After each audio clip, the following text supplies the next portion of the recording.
This story is titled, Parents Secretly Used My Credit Card for Years and Ruined My Life. Later, I found out my family secret and it was shocking. Hey everyone. Before we jump into today's video, I need your help. We've noticed the channel is losing some traction, and subscribing is one of the best ways you can support us. It's quick, free, and it helps us keep bringing you awesome content. Your support means the world. Let's keep this channel growing together. Thanks so much. Now let's start the video. I've never been one to put my personal life out there, but my friend kept telling me I should share what I've been through.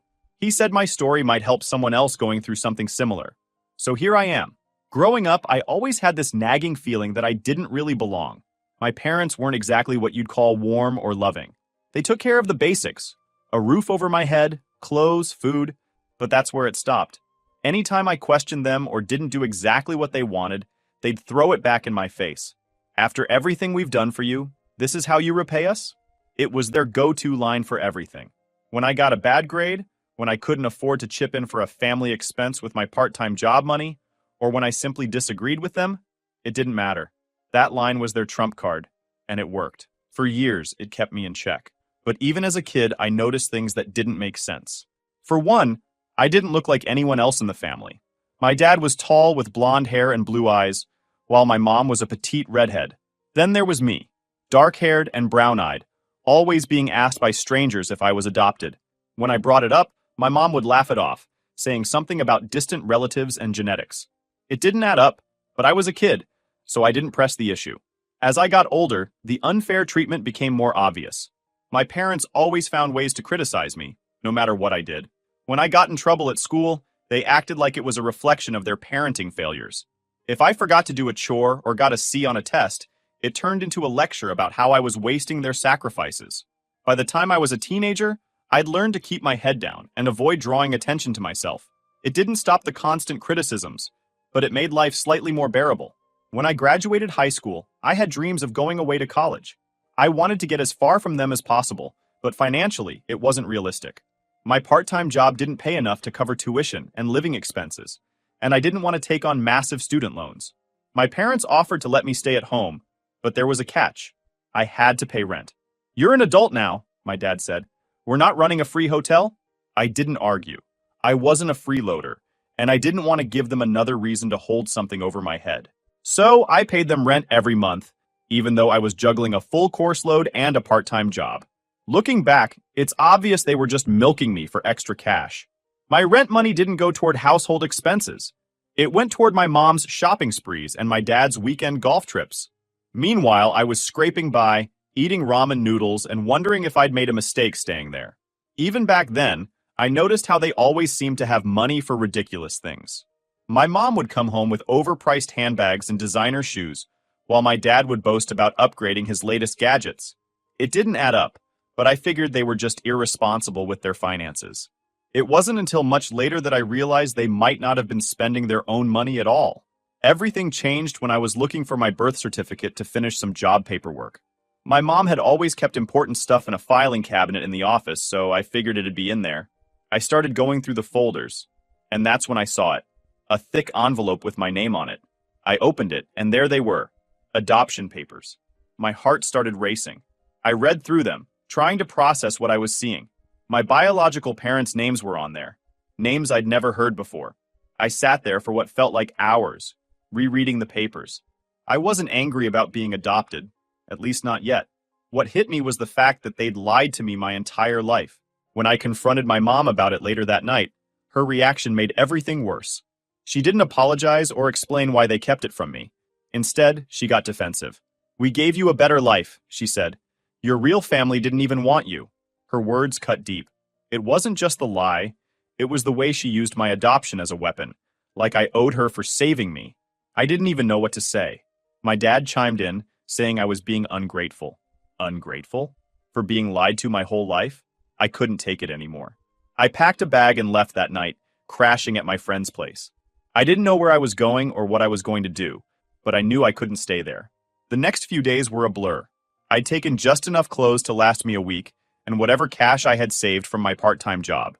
My friend, let's call him Jason, was great about letting me crash on his couch, but I could tell it wasn't a long-term solution. Meanwhile, I couldn't stop thinking about the adoption papers. Who were my biological parents? Why did they give me up? And why did my adoptive parents lie about it? I didn't know if I wanted to confront them again or just cut ties completely. On Jason's couch, I replayed every interaction I'd ever had with my parents. The time my dad refused to let me go on a school trip because I'd accidentally left the TV on. The time my mom yelled at me for spending my part-time job money on a new pair of shoes instead of family groceries. They'd always acted like I was a burden, like every little thing I did came with a debt I had to repay. The realization hit me like a brick. I was never really their son. I was a responsibility they tolerated, not someone they loved. After moving out, the betrayal of finding out about my adoption was bad enough, but the way my parents reacted made it worse.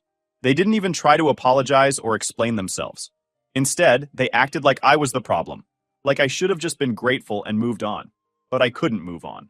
The more I thought about it, the more questions I had. The anger was constant, bubbling under the surface. But it wasn't just about the adoption anymore. It was everything. Years of being treated like I was a burden, like I owed them for basic necessities, all came flooding back. One night, I was lying awake on Jason's couch, staring at the ceiling. I kept replaying all the times my parents had been weird about money. They'd guilt me into pitching in for bills, even when I barely had enough to cover my own expenses. Meanwhile, they show off new purchases. None of it ever made sense. How could they complain about money being tight while living comfortably off my hard work? The thought gnawed at me, and I couldn't let it go. I was sitting there thinking about the situation I was in. A memory flashed back to me. It was just after I had turned 18, and my parents had asked me to co-sign some paperwork. They said it was for something minor, a family phone plan or insurance paperwork, and they needed my help since I was now an adult. I didn't think much of it at the time, but now it all started to make sense. That's when it hit me. What if there was more to it? What if the money they were spending wasn't just theirs? I decided to check my credit report. I didn't even know how to do it, but after some quick Googling, I found a free credit check website. I entered my information, half expecting nothing out of the ordinary. But when the results came back, my stomach dropped. As I stared at the screen, scrolling through the unfamiliar accounts and loans, there were credit cards I'd never opened, loans I'd never taken out, and even a car lease.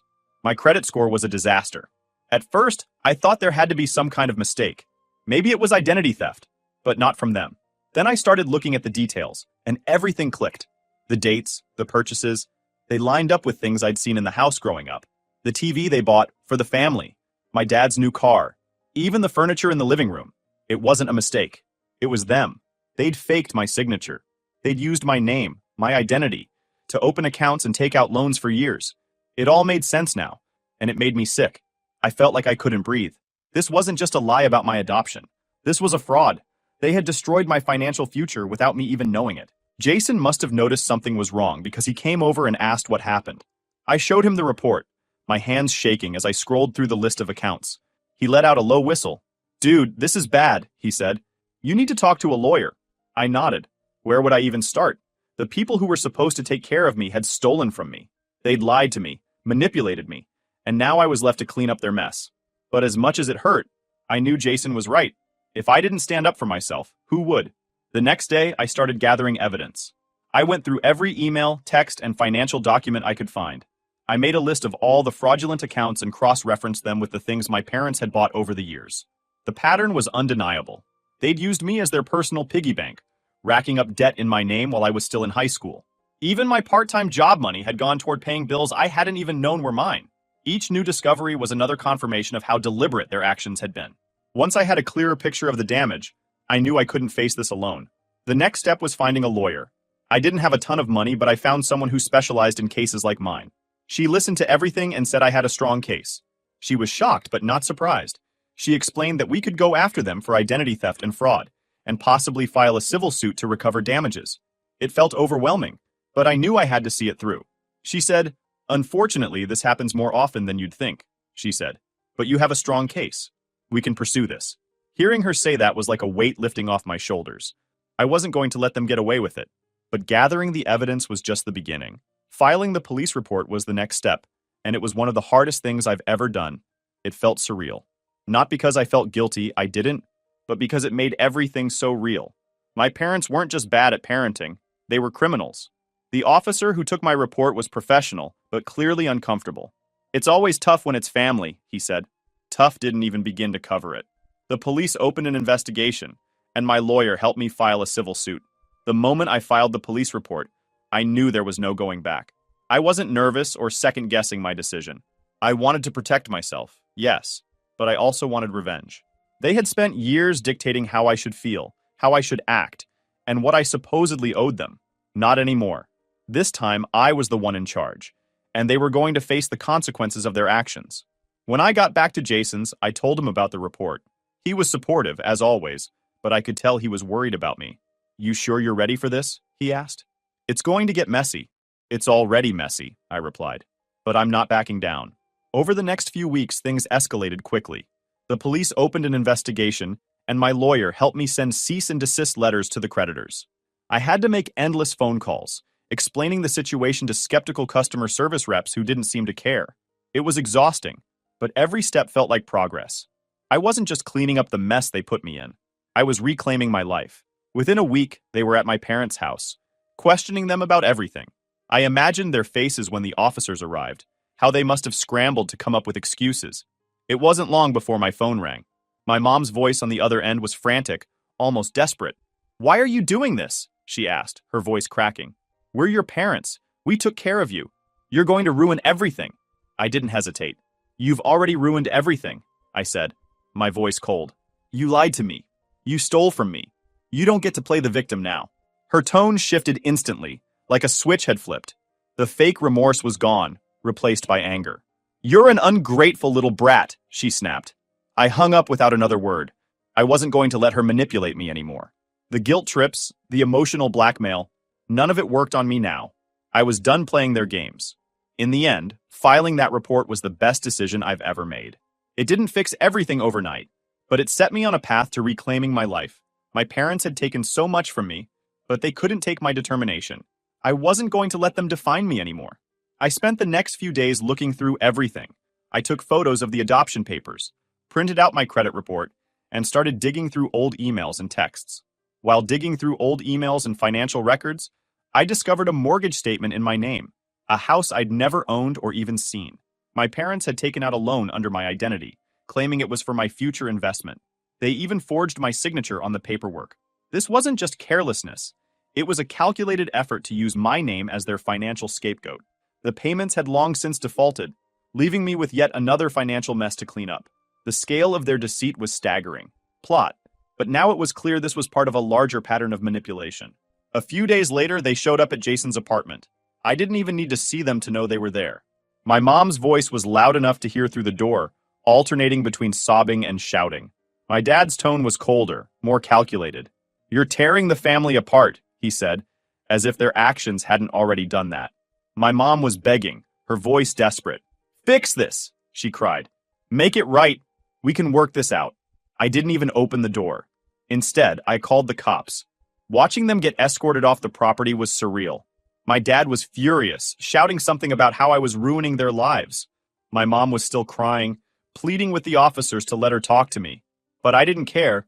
They weren't my problem anymore. When the court dates rolled around, I came prepared. I wasn't about to let their lawyers spin this into some sob story about how they were just trying to help the family. There was no way they were going to twist this around and make themselves look like the victims. The evidence was undeniable.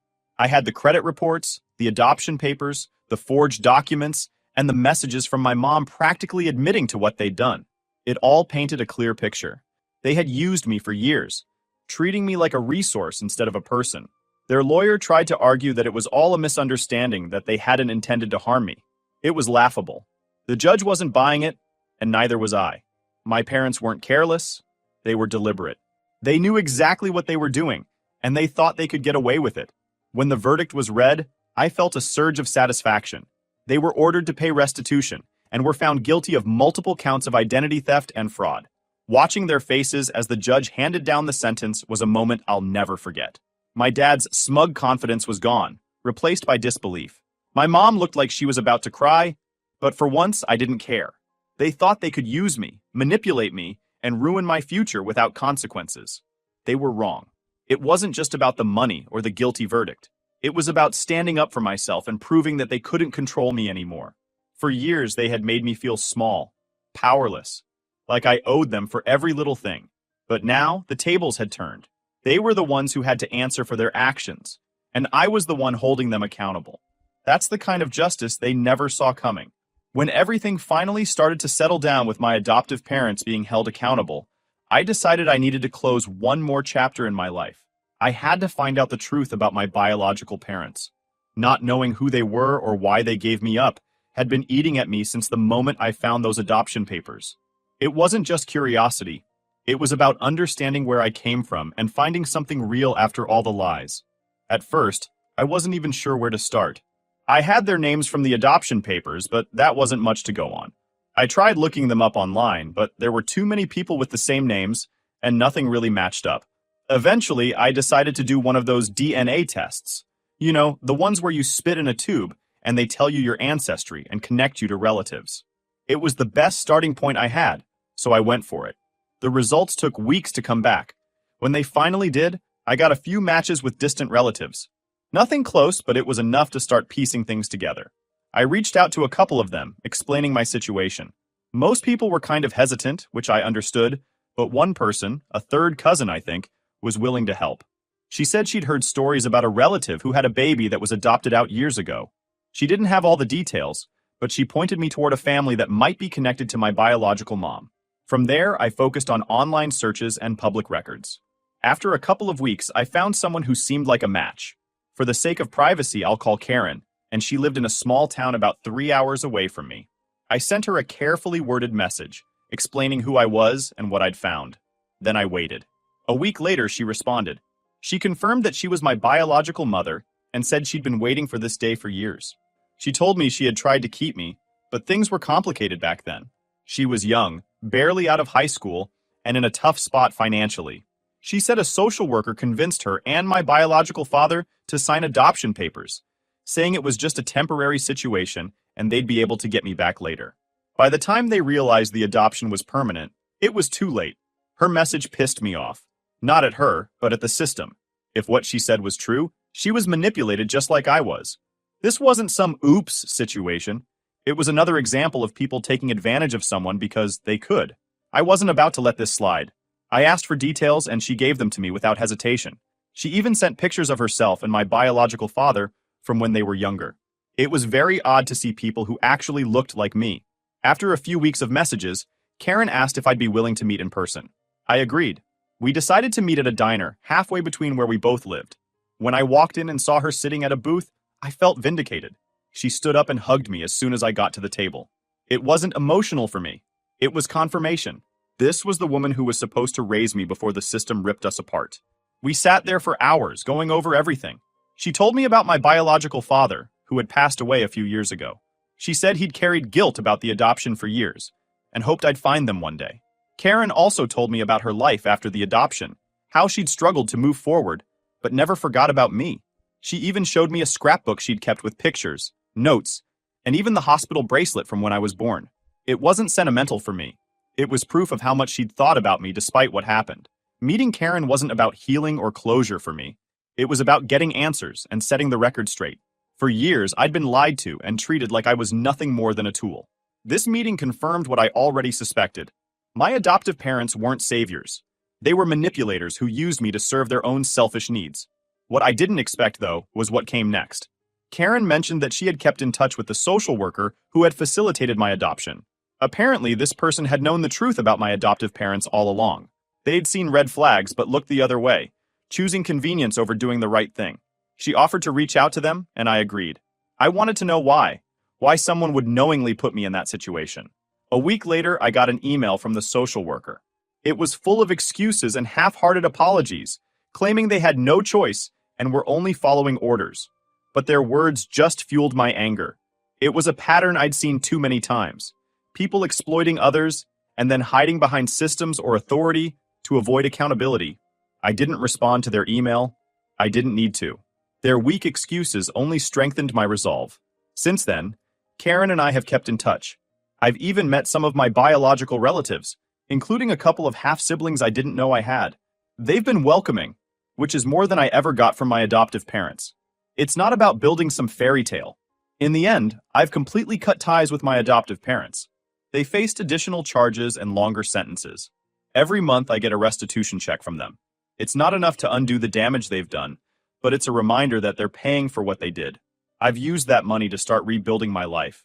Each one is a reminder of what they took from me and what I've had to fight to get back.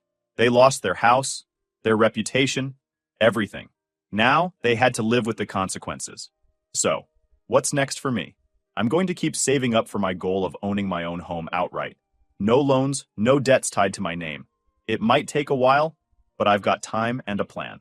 For the first time in years, I feel like I'm in control of my future. Without my parents dragging me down, I finally have the chance to build something real. It's not flashy or dramatic, but it's mine. And that's all that matters.